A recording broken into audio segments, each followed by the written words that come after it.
But there was one day where I don't know why. It was just one of those things where maybe we'd been working too hard too long, and you're near the end of something. And I started taking tape and I started taping across the hallway. And then somebody threw something on it. It became like a giant spider web that stopped the hallway up.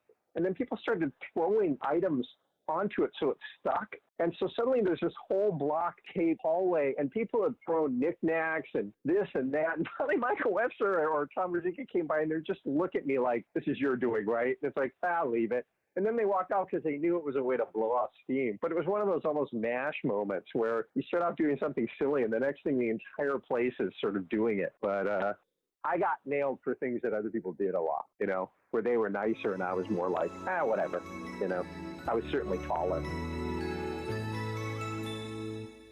And I think ABC wanted a Disney show. And then it became, what do we give them? And then Pooh, because they had mechanical rights, I guess, was a safe thing to do. So it was above my pay grade, but I remember that it was ABC wanting, but I think the machinations were, what can we do that's very Disney that we have? And then it became Pooh, and then it came down to us.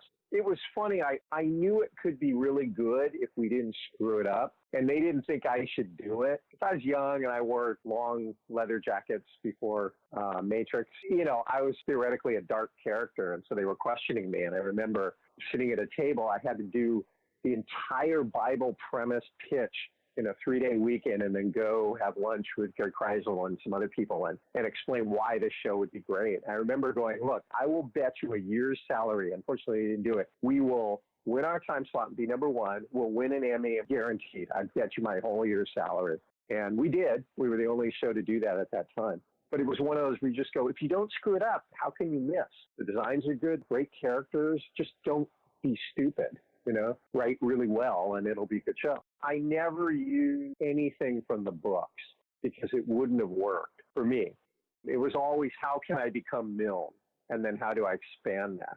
For whatever reason, they previewed it on the Disney Channel and then it went to ABC. And then ABC changed their order from 13 to 20 something for the first season. So we were all kind of cranking. That was actually a lot of fun. I loved that show. Why, thank you, Piglet. It's perfect. What is it? That was the first time I was in charge of anything and I actually had to have responsibility and scheduling and everything. And Carl Gears, he was very much pro what I was bringing to the table. And that was a great learning experience.